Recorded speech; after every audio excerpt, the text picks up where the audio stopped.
Bismillahirrahmanirrahim.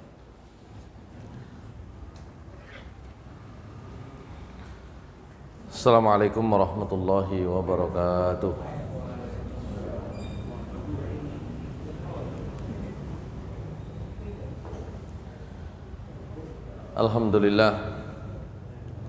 Alhamdulillahilladzi arsala rasulahu bil huda wa dinil haqqi liyudhhirahu 'alad dini kullih.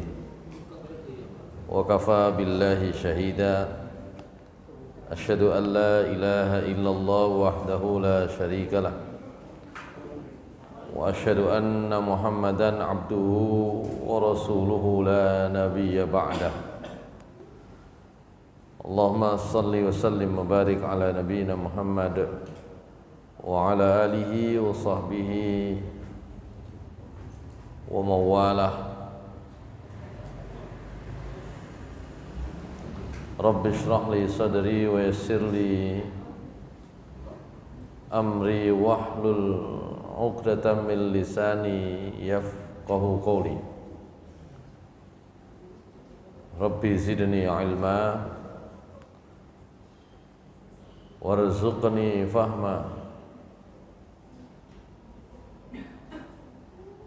birahmatika ya arhamar rahimin. Hadirin jamaah salat maghrib di Masjid Al-Mahdi yang dimuliakan Allah Subhanahu wa taala. Alhamdulillah, segala puji bagi Allah masih memberikan banyak karunia dan nikmat kepada kita sekalian. Dan dengan karunia nikmat tersebut kita bisa menunaikan ibadah salat maghrib secara berjamaah.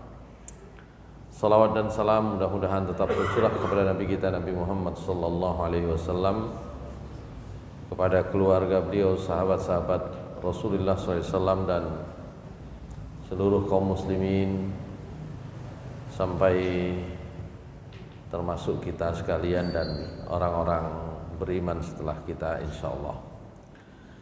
Jamaah sekalian yang dimuliakan Allah Subhanahu wa taala, terakhir kita bahas tentang masarifuz zakah.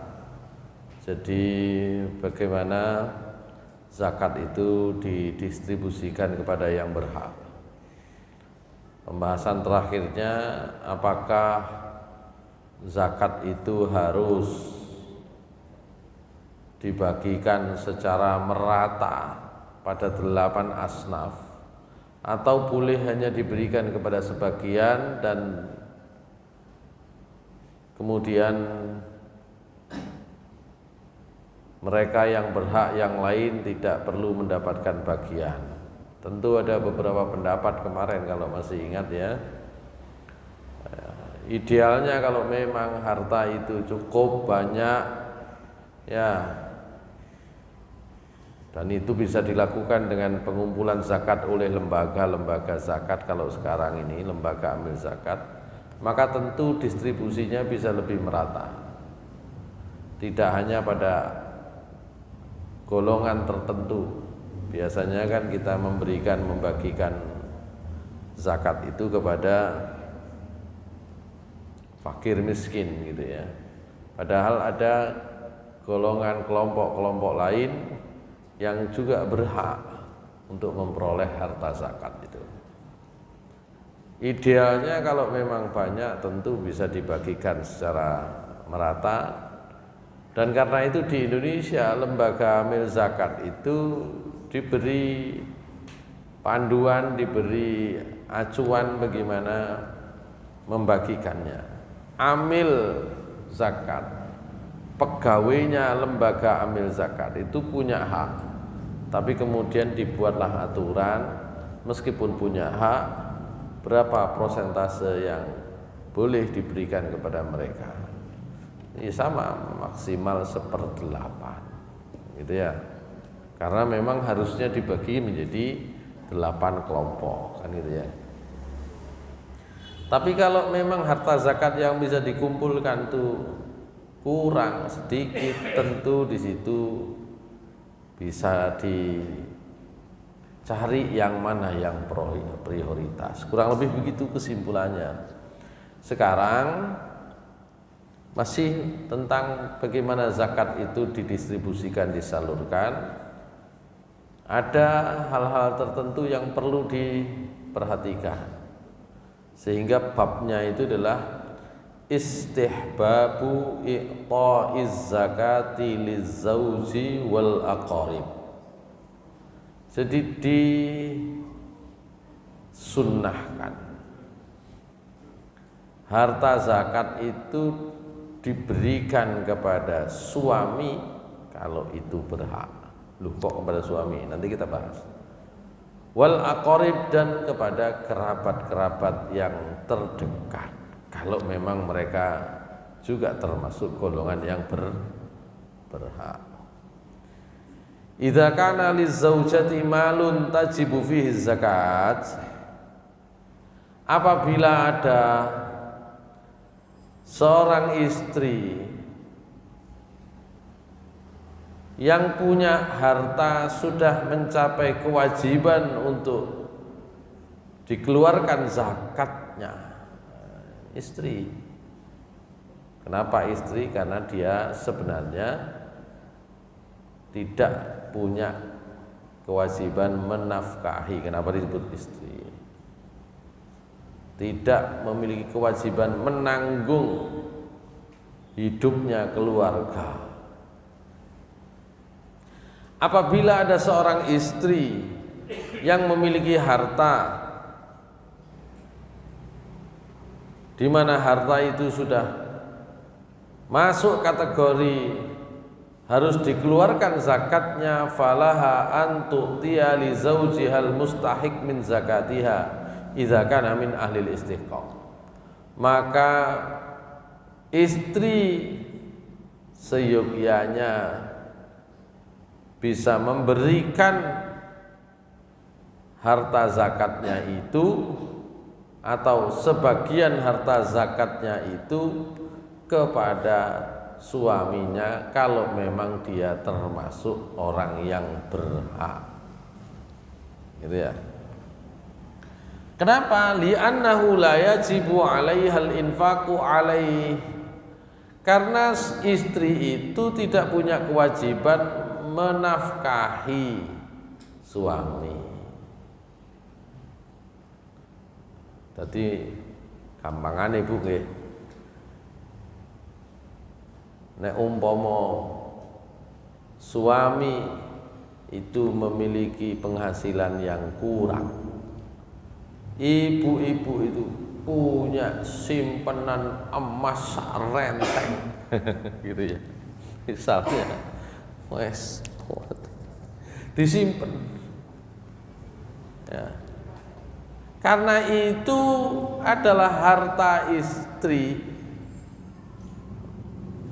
maka meskipun itu banyak hartanya, bahkan mencapai nisab kalau sudah dihitung,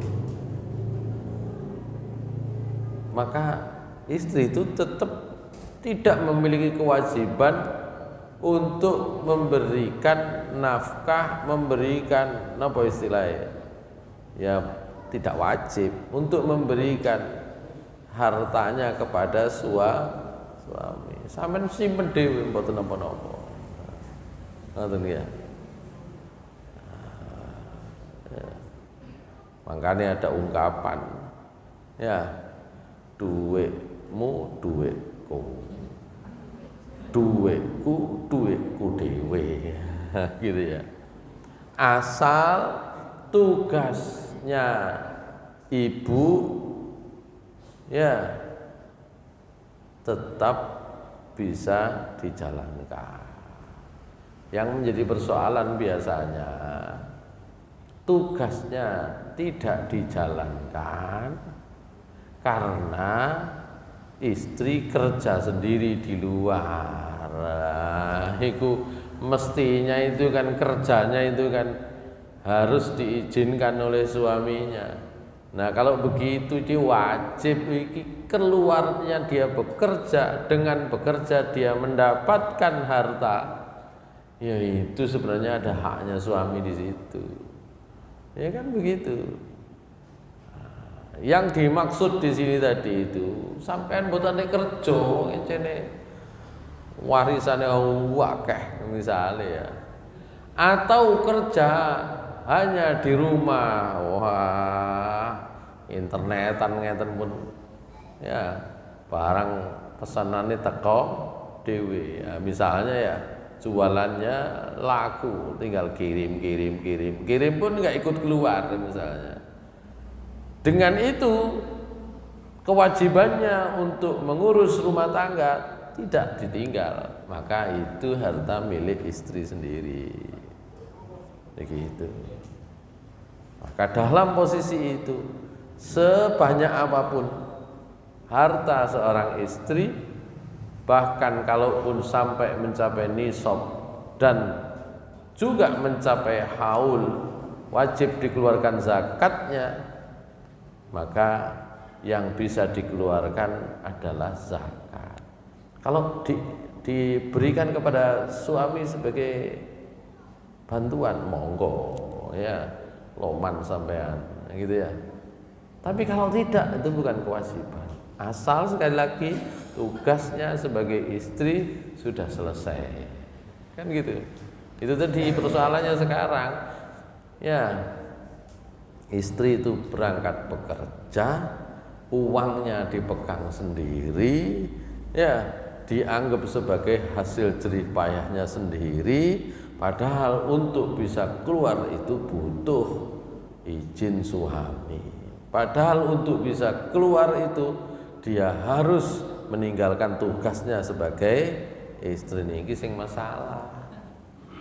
Rumangsa merasa itu adalah hartanya sendiri, ini yang harusnya tidak boleh ya.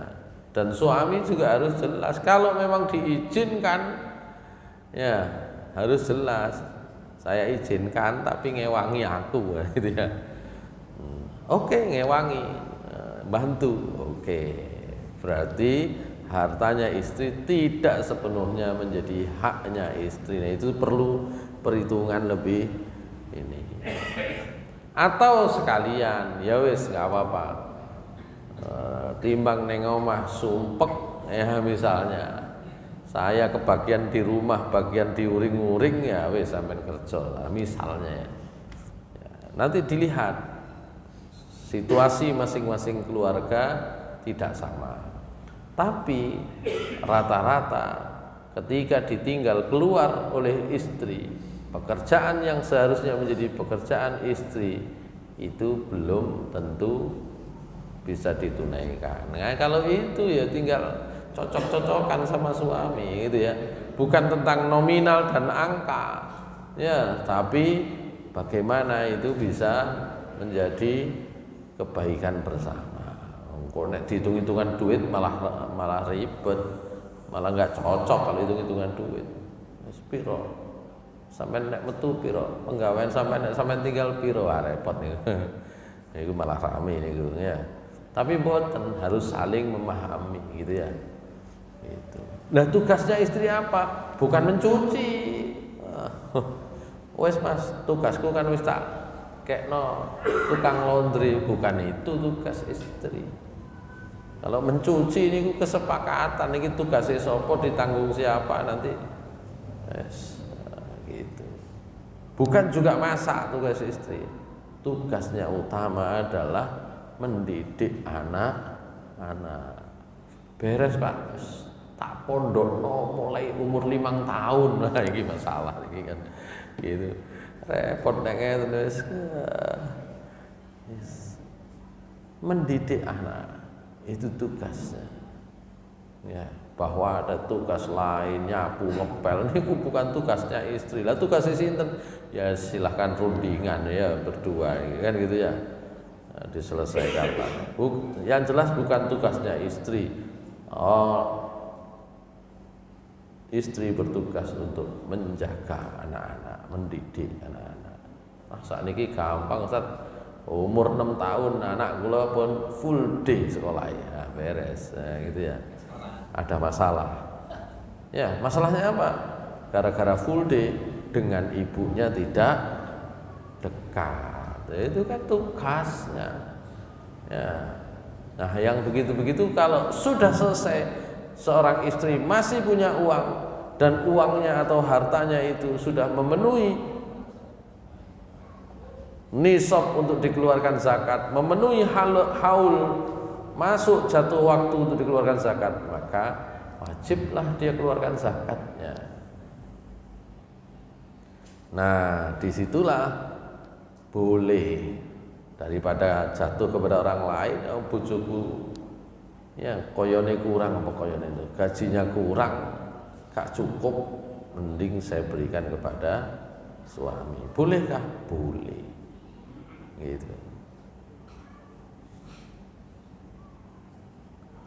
Bahkan di sini disebutkan wa thawabuha fi i'ta'ihi afdal min thawabiha idza aqtatil ajnabiyyah. Dan pahala dari zakat yang diberikan kepada suaminya, kalau memang suaminya itu termasuk mustahik. Napa mustahik? Yang berhak. Kenapa disebut berhak? Disebut fakir, miskin, mungkin enggak lah, rumahnya masih bagus, enggak disebut fakir, enggak disebut miskin, tapi disebut bangkrut. Wal gharimina. Kenapa? Kena PHK misalnya, kan bisa terjadi, enggak masalah sebenarnya, tapi dia kena PHK. Yo wis mas, sampean golek kerja maneh ya, sambil mencari pekerjaan lagi, ini saya punya kewajiban zakat, tak kasihkan sampean. Boleh kan? Boleh.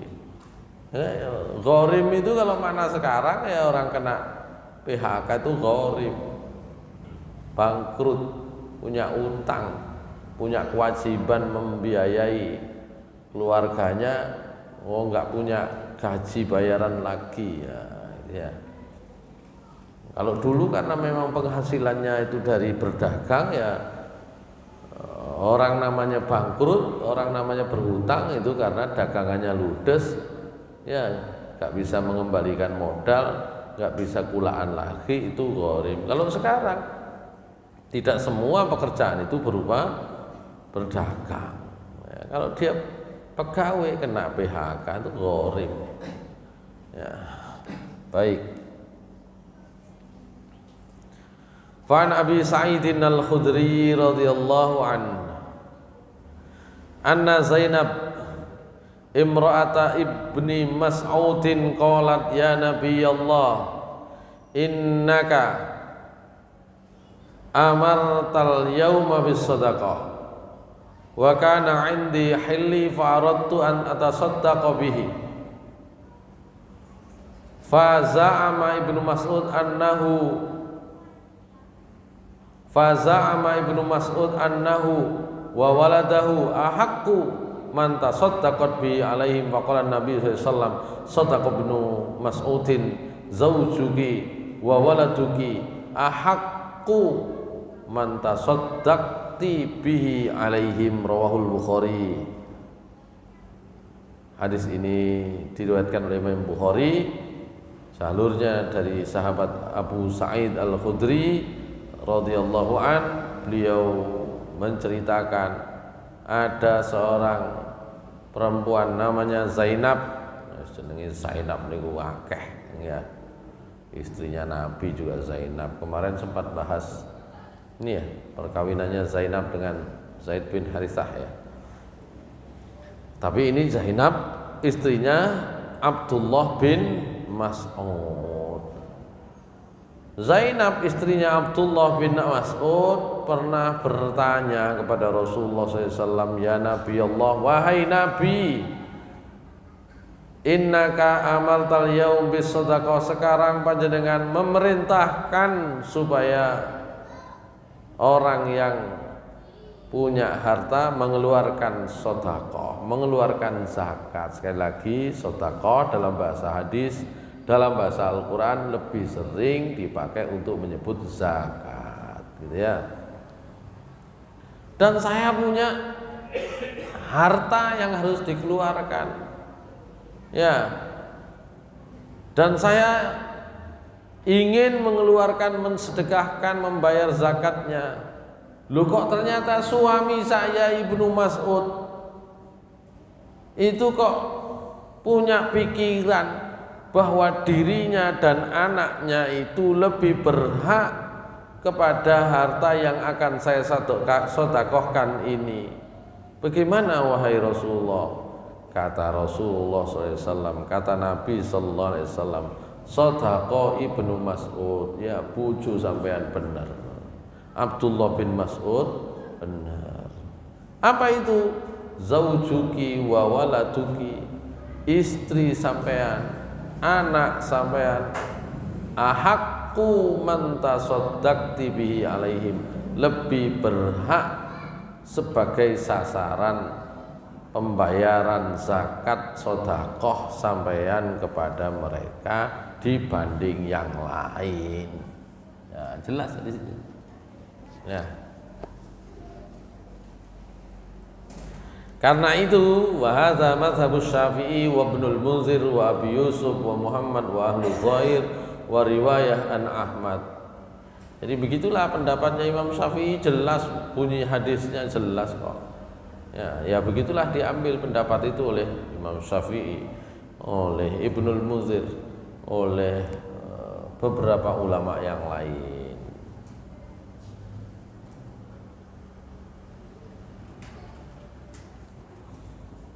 Sementara Abu Hanifah rahimahullah dan beberapa ulama yang lain berpendapat innahu la yajuzu laha an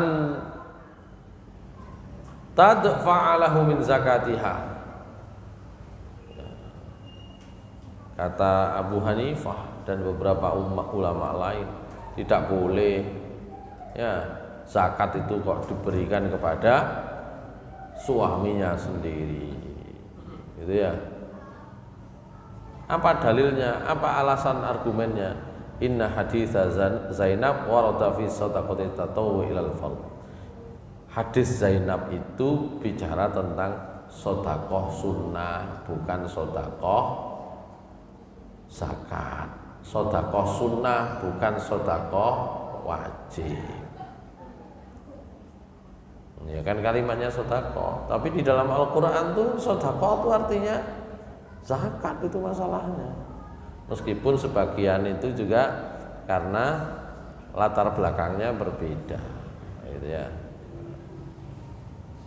Pernah saya sampaikan kemarin ya, ketika Allah Subhanahu wa taala mengatakan dalam surat At-Taubah ayat 103, A'udzubillahi minasyaitonirrajim. Khudz min amwalihim shadaqatan tutahhiruhum wa tuzakkihim biha wa shalli 'alaihim inna salataka sakanun lahum. Itu kan terkait dengan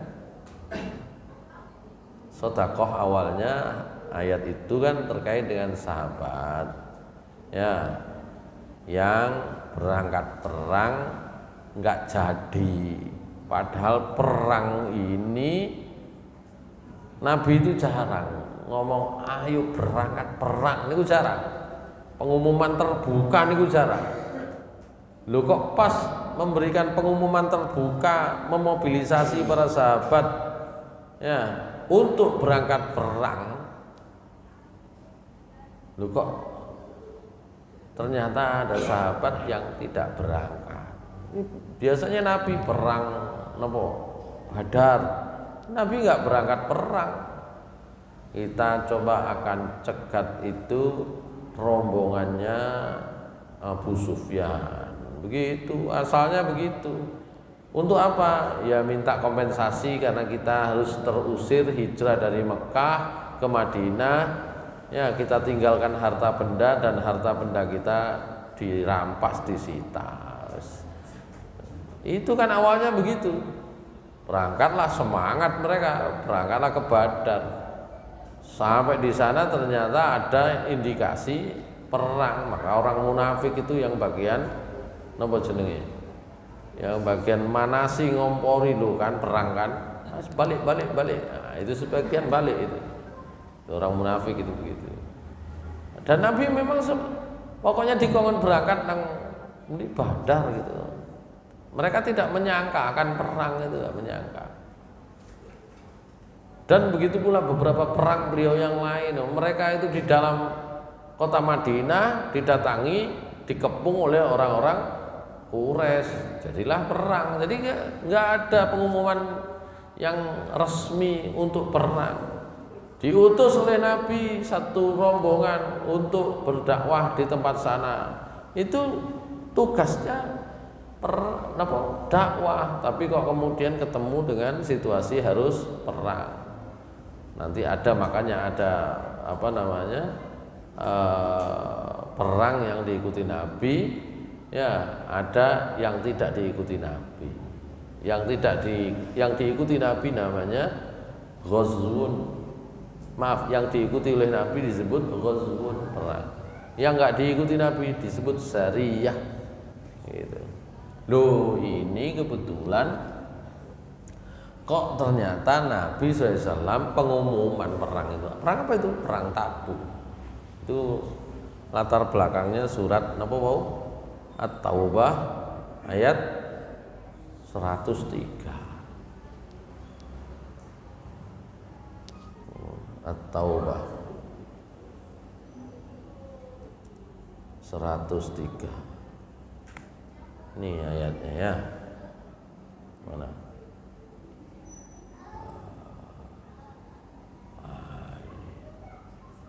Maka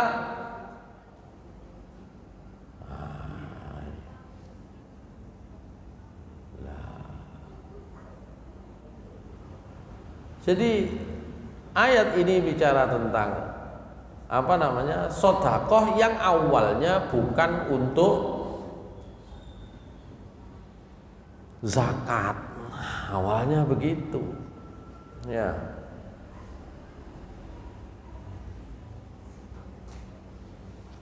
Itu awalnya adalah karena sebagian sahabat, dan itu masuk kategori munafik, diajak berangkat perang, gak mau berangkat. Ya, kira-kira bulannya, bukan bulan ini, bulannya ya bulan Juni, Juli, Agustus, musim panas. Di sana itu kan 4 musim, 3 bulan panas. Itu kan musim panas. Suhunya, temperaturnya itu bisa lebih dari 50 derajat. Tabuk itu kota yang termasuk pada saat itu jangkauannya paling jauh dari Madinah. Tabuk itu kalau saya buka ya, ya Madinah Tabuk sampai biar atau Mantikoh ya, atau Madinah sebenarnya, Mantikoh Tabuk, supaya ada gambaran sampai.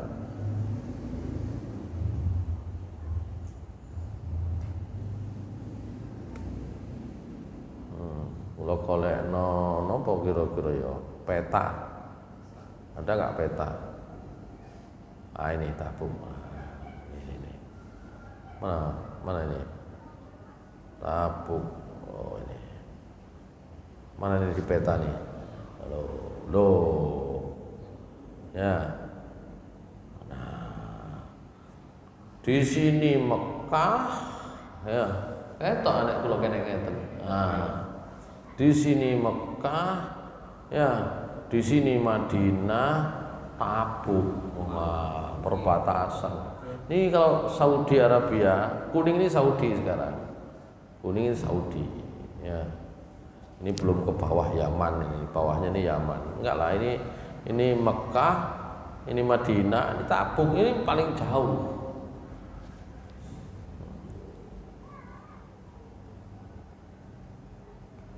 Ketika musim panas, diperintahkan budal perang, berangkat perang, dan musim panas itu adalah musim panen kurma. Di Madinah kurma panen, anggure panen, nanti kongon budal perang, panas ngapain gitu kan? Itu ada sahabat-sahabat yang nggak berangkat, ya semuanya disebut oleh Allah nanti sebagai orang munafik, dibuka mereka munafik. Tapi ada yang mau mengakui kesalahannya, namanya itu Abu Lubabah gitu ya. Mana ini? Namanya Abu Lubabah nih. Namanya Abu Lubabah. Abu Lubabah itu mau berangkat itu ragu-ragu. Jadi yang tidak berangkat itu ada dua model. Secara umum oleh Allah dikelompokkan sebagai orang munafik. Ini ayat terkait dengan surat At-Taubah ya.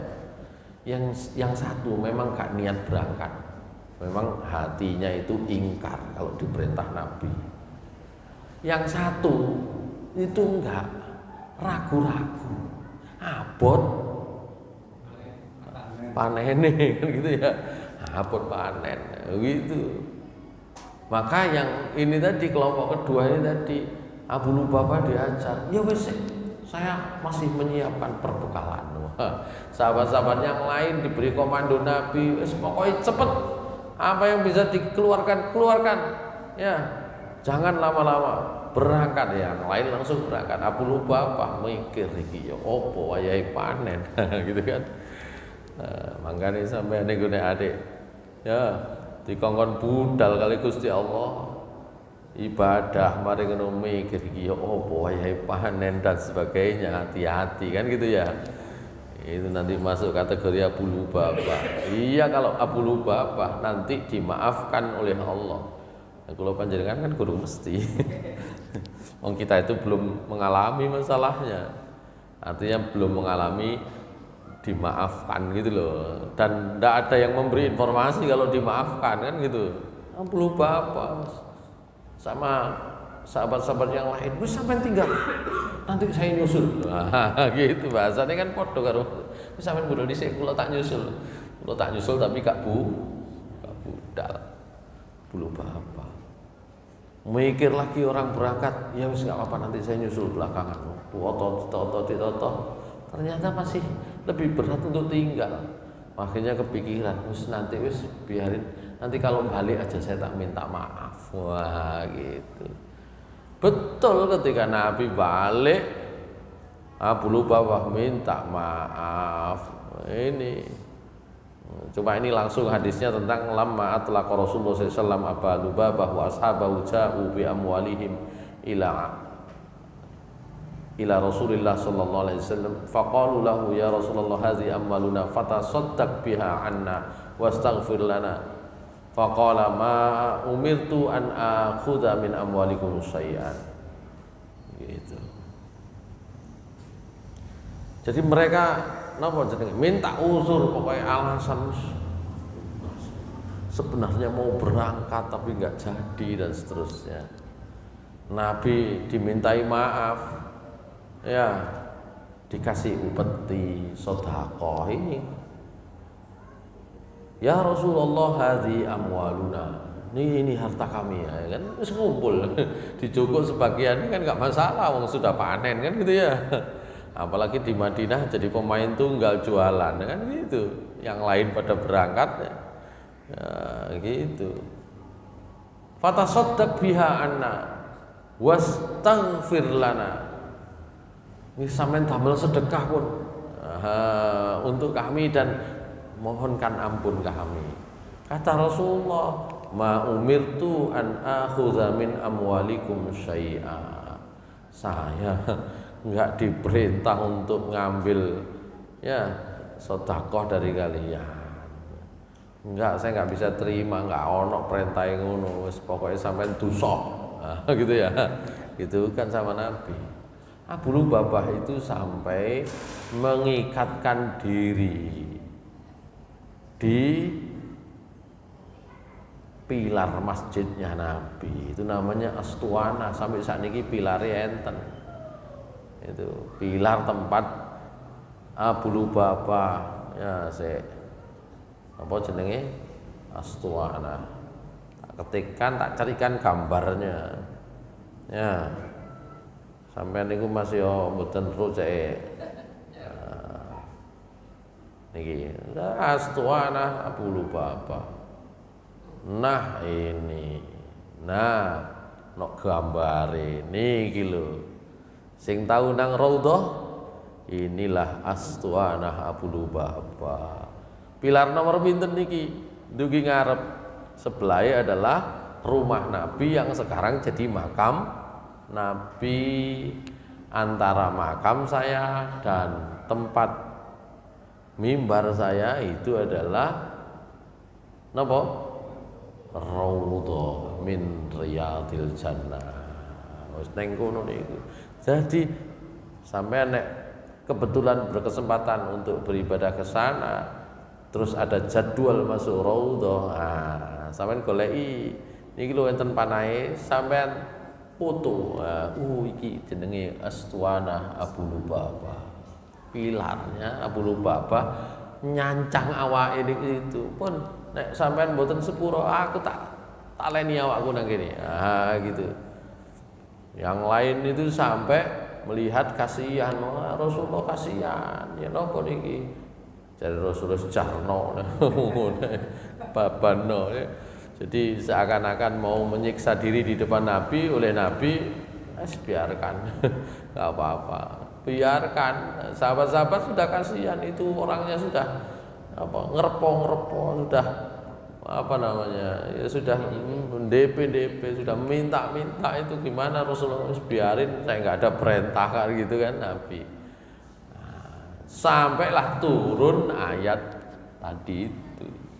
Khudz min amwalihim shadaqatan tutahhiruhum biha wa shalli 'alaihim tutahhiruhum wa tuzakkihim biha wa shalli 'alaihim inna salataka sakanul lahum. Gitu. Khudz, ambil Muhammad, min amwalihim, dari harta mereka, sedekahnya ambilan wis. Ya. Sedekah untuk minta maaf ambil.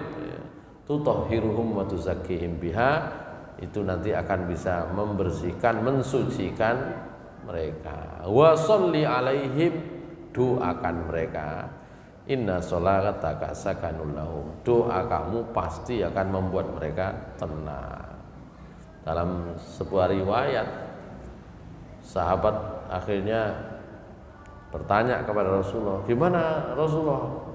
Ini saya sampaikan kepada Abu Lubabah ya, sampaikan, wes diterima, sedekah sampean, dimaafkan sampean, didoakan oleh Nabi. Tapi wis kadung, napa jenenge? Wis kadung atine rada dongkol. Ya kalau dibahasakan sekarang ya. Ya sudah, tak lepaskan ya. Enggak usah dilepaskan, biar dilepas Nabi sendiri ya. Kira. Jadi begitu ceritanya Abu Lubabah itu. Makanya awalnya ini adalah ayat yang terkait dengan napa nggih? Gampangane upeti permohonan maaf, gitu loh. Gitu. Bukan sedekah dalam makna zakat yang wajib dipotong dari harta mereka, bukan begitu. Tapi ayat ini sekarang jadi dasar bagi amil zakat. Khudz min amwalihim shadaqatan. Sampean tarik zakat itu aja ngenteni bayar lali, sampean kudu ana sing narik. Nah, begitu itu ayatnya sekarang, ayat bagi mereka yang menjadi juru pungut zakat. Dalam lembaga amil zakat itu kan ada juru pungutnya. Sampean tarik, sampean keliling. Ini ayatnya gitu. Dan ini ayat yang menjadi dasar kenapa ada lembaga amil zakat. Itu asalnya begitu. Tapi napa jenenge kisah atau asbabun nuzul ayat ini justru menunjukkan awalnya bukan untuk pengumpulan zakat wajib gitu kan, tapi untuk itu tadi penebusan diri. Ini namanya Astuana Abu Lubabah, ini Abu Lubabah ya. Itu ceritanya. Baik, saya lanjutkan ya. Sampai mana tadi? Oh, sampai sini. Ini mazhabnya Imam Syafi'i, ya boleh ya zakat itu diberikan kepada suaminya sendiri. Sementara Abu Hanifah enggak boleh. Itu kan untuk sedekah tatawwu, sedekah yang sunnah. Kalau sedekah yang wajib enggak boleh. Sedekah sunnah boleh. Istri sedekah kepada suaminya, "Mas, aku duwe duit tak kei sampean." Boleh. Itu kalau sunnah, itu kalau Abu Hanifah. Ya. Wa qala Malik in kana yasta'inu bima ya'khudhu minha ala nafaqatiha fala yajuz wa in kana yasrifu fi ghairi nafaqatiha jaza. Nah, Imam Malik beda lagi.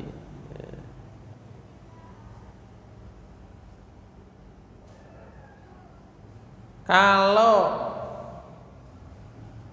kata Imam Malik, kalau suami itu ya dengan pemberian dari istrinya itu kemudian dia gunakan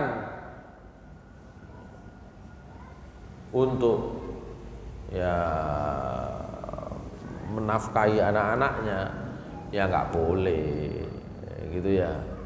Wa in kana yasrifu fi ghairi nafaqatiha. Tapi kalau itu dipakai untuk ya bukan untuk menafkahi istrinya, jaza boleh. Nah, gitu ya. Dipakai untuk yang lain lah, gitu ya. Wa amma sairul aqarib kal ikhwah wal akhwat wal a'mal wal akhwal wal ammat wal khalat fa innahu yajuzu daf'u zakat ilaihim. Adapun kerabat karib kerabat yang lain, ya saudara-saudara laki-laki, saudara-saudara perempuan, paman, ya bibi, gitu kan, baik dari jalur ayah maupun jalur ibu, maka boleh memberikan zakat kepada mereka. Sepakat para ulama. Hanya kalau kepada suami tadi ada beberapa pendapat. Dari Imam Syafi'i ya bolehlah, ya suaminya nggak mampu, gitu kan. Imam Abu Hanifah oh ya nggak boleh. Kalau yang sodakoh yang sunnah boleh. Kalau sodakoh dalam arti zakat yang wajib dikeluarkan nggak boleh diberikan kepada suaminya sendiri, gitu ya. Nah kalau Imam Malik tergantung penggunaannya untuk apa. Kalau kepada kerabat yang lain boleh, asal kerabat itu memenuhi kriteria sebagai mustahik zakat, gitu ya. Kalau sodakoh tatawu, sodakoh sunnah, ya boleh saja sunnah, itu ya, nggak ada ketentuan dia berkriteria kaya atau tidak kaya. Dulure sugih diteri pelem sak kresek, oleh ya oleh ae. Kok bene baru dikei ya saelep sampean kan ngono ya. Kan sugih. Misalnya artinya itu untuk menjaga silaturahim boleh kan gitu ya. Cuma ya jangan kepada dulure tok kan gitu ya. Dalam sebuah riwayat ya Rasulullah SAW bersabda, as-sadaqatu 'alal miskin sedekah. Ya. Sedekah kepada orang miskin itu ya memang akan memperoleh pahala sedekah, pahala zakat. Wa 'ala zil qarabah isnatani silatun wa sadaqatun. Tapi kalau sedekah termasuk zakat kepada kerabat maka pahalanya dua. Satu pahalanya silaturahim, dua pahalanya pahala sedekahnya. Gitu ya. Hadis riwayat Ahmad, Imam Nasai, Turmudzi. Kata Imam Turmudzi, hadis ini hasan.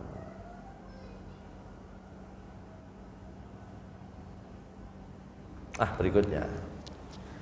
Ini yang di luar ini ya, di luar 8 asnaf.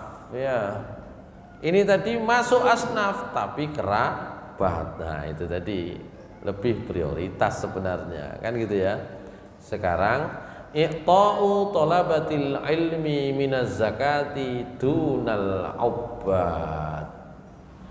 Ya.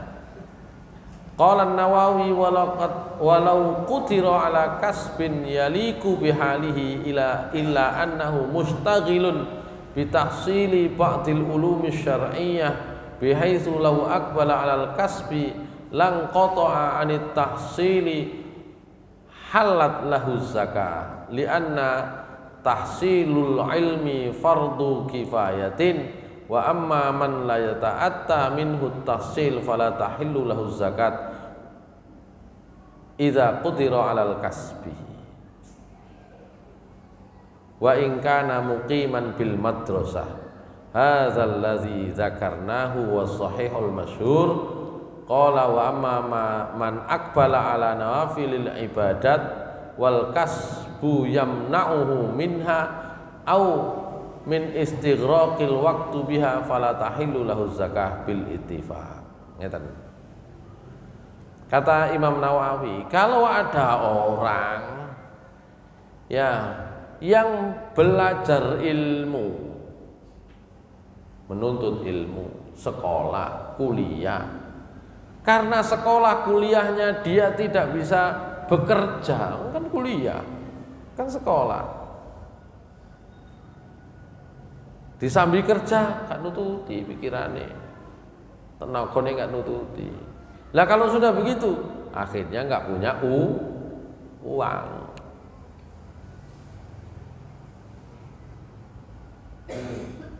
Maka kalau orang seperti ini diberi zakat, diberi sedekah, boleh. Nah, gitu ya. Sakjane kan nek didelok teko arek pinter iku nek kerja sakjane oleh duit akeh. Tapi karena dia itu ingin belajar dan karena ingin belajar itu belum punya penghasilan, nggak bisa disambi, maka dengan keadaannya itu boleh dia diberi zakat. Nah, kata para ulama termasuk dalam mazhab Syafi'i, Imam Nawawi bermazhab Syafi'i, beda dengan orang yang beribadah. Amma man aqbala ala nawafil ibadat. Adapun kalau ada orang niku isine salat, mari salat fardu, salat sunnah. Mari salat sunnah, salat sunnah. Mari salat sunnah, ngaji. Mari ngaji, ngaji. Habis ngaji lagi. Gara-gara itu dia tidak bekerja, enggak berhak mendapatkan zakat. Itu ngaji maksudnya ngaji untuk diri sendiri gitu.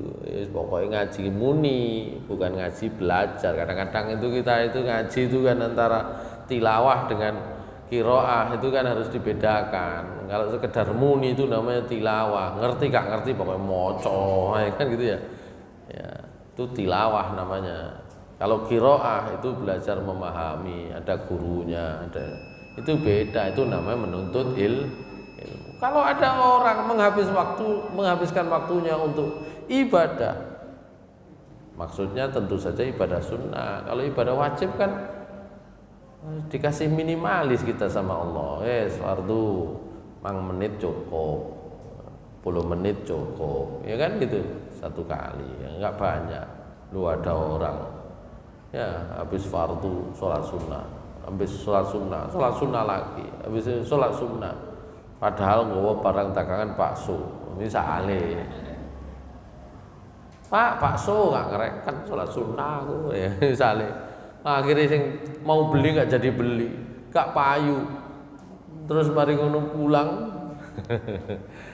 nggak punya modal. Kalau begitu caranya maka tidak gak pantes. Wong wayahe ana wong tutul, ana wong tuku gak diladeni misalnya. Itu terkait dengan membandingkan orang yang menuntut ilmu dengan orang yang beribadah. Kira-kira kalau mereka ini nggak punya uang, mana yang dikasih? Oh, yang menuntut ilmu. Nah, gitu. Karena kalau menuntut ilmu nanti ilmunya bisa dipakai untuk bekerja. Kampangannya ngoten. Begitu. Kadang-kadang kualik, kan gitu ya. Kualik kenapa? Ada orang kepingin kaya dengan sholat saja. Fa idza qudiyatis sholatu fantashiru fil ardi wabtaghu min fadlillahi wadhkurullaha katsiran la'allakum tuflihun. Kan gitu. Kalau sudah sholat wajib selesai, ya sudah urusan pekerjaan ditunaikan. Lho napa kok salat maneh nang kantor digoleki dikongkoni gak gelem repot wae ya. Lho sampean kok mari Jumatan kok gak budal-budal balik nang penggawean. Nang kono rupet urusane. Ah iki malah masalah ini. Ini ninggal penggawean malahan. Kan gitu harusnya pekerjaannya dikerjakan. Wah nang gone ya masjid dadakno. Gitu. Alasane nutukno salat padahal ya gak kepingin diuber pekerjaan. Ini masalah orang ini ya. Gusti Allah digawe tameng ya padahal awake gak gelem menyelesaikan pekerjaannya. Gusti Allah gawe tameng. Itu tameng itu namanya, repot itu ya. Sakjane niate salat apa niate kabur dari pekerjaan kan gitu. Baik. Itulah pembahasan kita ya ini. Poin-poin penting tentang bagaimana zakat itu di ini. Di sini kemudian ada pembahasan nakluz zakat. Di mana zakat itu kalau dipindahkan ke tempat lain, angkene sugih-sugih wonge. Nah, gimana kalau itu dipindahkan? Ajma'al fuqaha'u ala jawazi naqli zakati ila may yastahiquha min baladin ila ukhra idza staghna ahlu baladil muzakki anha. Sepakat para ulama, harta zakat itu boleh ya diberikan, didistribusikan kepada tempat penduduk tempat lain, ya masyarakat dari kota lain. Kalau memang di tempat orang yang berzakat itu sudah tidak ditemukan orang yang butuh, boleh. Ranting mantren apa kurban neng Magetan, boleh nggak? Boleh. Itu asal gini wow di situ sudah selesai urusan begitu. Beda lagi anggota jamaah lah iya ngumpulno duit teko jamaah ya daging itu rono jamaah gak ngerasakno masalah iki. Kalau ada ya gitu. Nah, makanya jamaah harus tahu. Itu ya. Sampun nggih jamaah kita bawa ke sana nggih ya selesai. Ya gitu. Kalau enggak repot ada 1, 2, 3 orang. Ya, sakjane ya mengharapkan kok enggak dapat bagian karena semuanya dibawa keluar. Nah, ini enggak boleh. Gitu. Sekarang ada pembahasan di MUI itu ya bahwa apa namanya menyembelih hadyu itu boleh dilakukan di Indonesia. Ini masalah ini ya masih belum selesai perdebatannya, tapi sudah ada hasil kemarin tuh di Kemenak itu. Karena kalau di sana memang melimpah gitu kan. Jadi itu terkait dengan pelaksanaan hadyu, penyembelihan hadyu bagi para jamaah haji itu ya. Baik. Ini secara umum ya.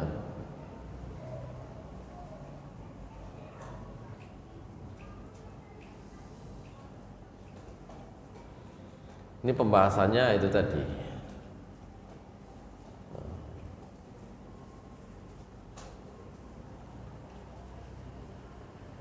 Bagaimana kalau terjadi kesalahan di dalam pemberian zakat? Ini kan sudah jadi bahasan umum ya di sini ya. Sing dapat BLT sakjane gak berhak. Sing berhak gak dapat ini. Al khata'u fi masrifiz zakat. Kekeliruan di dalam pendistribusian zakat. Kalau ini dibahas secara singkat, kalau kekeliruannya karena ketidaktahuan tidak ada masalah. Kalau kekeliruannya karena sengaja, nah dosa. Sing bagian ngeduh, terutama sing bagian ngekei data penduduk miskin niki mbuh teko Dukcapil, mbuh teko ndi kan ngono. Data miskin itu kan dia gitu. Adik keliru kayak none sengojo, ini masalah. Kalau karena tidak tahu tidak ada masalah, gitu ya.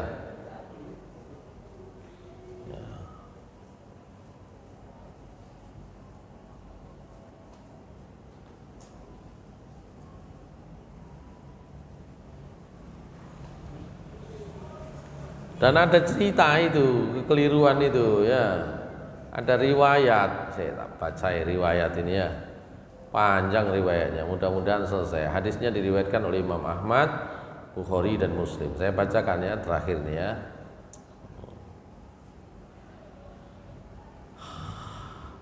Nabi SAW pernah bercerita, tapi ceritanya Nabi. Qala rajulun, seseorang pernah berkata, seseorang di situ seorang pada masa Bani Israil, karena yang cerita Nabi tidak terjadi pada masa Nabi, tapi terjadi pada masa Bani Israil. Kata Rasulullah SAW dalam cerita beliau, orang laki-laki Bani Israil itu berkata, la atasaddaqanna al-lailah bisadaqatin, fa kharaja bisadaqatihi, fa wada'aha fi yadi sarikin. Ya. Ada orang laki-laki bilang, malam ini saya akan keluarkan harta zakat saya. Wah, akhirnya jalan, dikeluarkanlah harta zakatnya, dikasihkanlah kepada orang. Orang itu ternyata pencuri karo. Ya, fa kharaja bi sadaqatihi fa wada'a fi yadi sarikin fa asbahu yatahaddatsuna. Orang-orang kemudian subuh-subuh ini menggunjing, ya, tusuddiqa al-laila ala sarikin, ada maling kok disodakoi, ya gitu.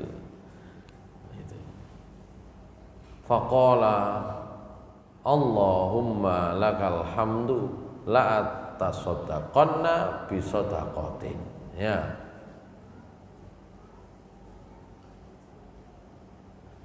orangnya akhirnya berkata lagi, wis nek ngoten ya Allah, memang segala puji bagimu ya Allah, saya akan sedekah lagi. Fa kharaja bi sadaqatihi, keluarlah dengan sedekahnya. Fa wada'aha fi yadi zaniyatin, ternyata yang diberi itu seorang pezina. Fa asbahu yatahaddatsuna, orang-orang akhirnya menggunjing lagi pagi-paginya. Tusuddiqal lailah ala zaniya, malam ini ada orang pezina, tukang zina, lu kok diberi zakat, diberi sedekah, kok enak wong apik-apik gurung kebagian. Faqala Allahumma lakal hamdu ala zaniyatin la atasaddaqanna bi sadaqatin fa kharaja bi sadaqatihi fa wada'aha fi yadi ghaniyin. Nah, yang ketiga sama, salah sasaran lagi, orang kaya disodakoi. Akhirnya dibicarakan lagi, wah ada orang kaya kok dikasih sodakoh. Faqala Allahumma lakal hamdu ala zaniyatin wa ala sarikin wa ala ghaniyin fa'utiya.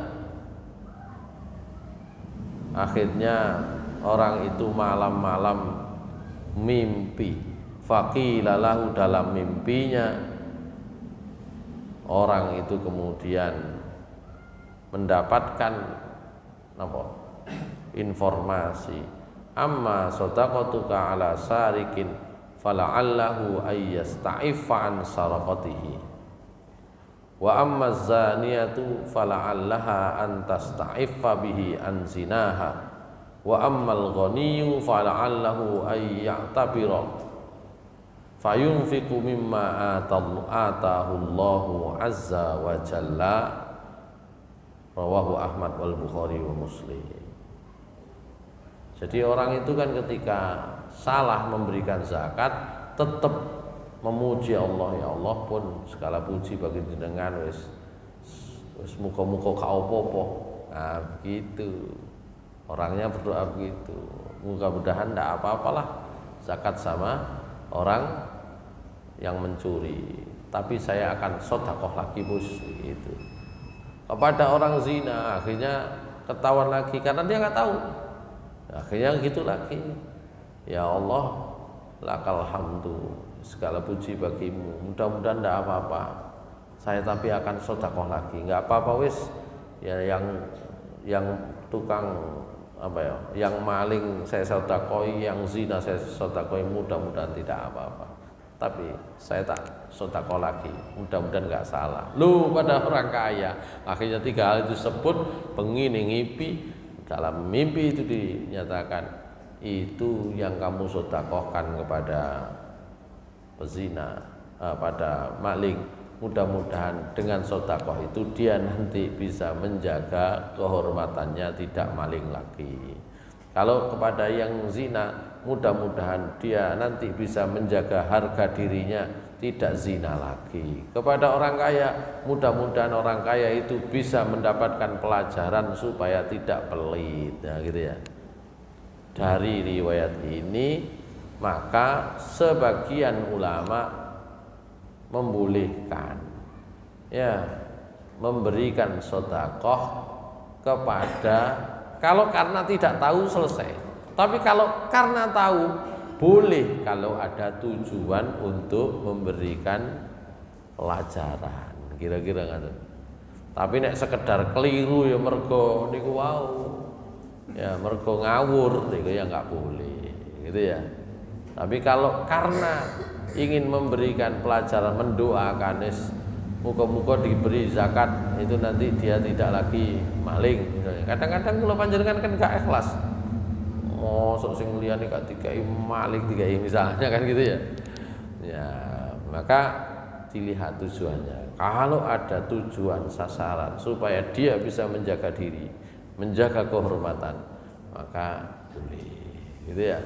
Tapi kalau karena ngawur salah, berarti tukang amilnya kan gitu ya, ngawur keliru kabeh, masalah. Saya kira demikian yang bisa kita bahas. Aqulu qouli hadza wa astaghfirullah li wa lakum innahu ghafurur rahim. Subhanakallahumma wa bihamdika asyhadu an la ilaha illa anta astaghfiruka wa atubu ilaik. Assalamualaikum warahmatullahi wabarakatuh.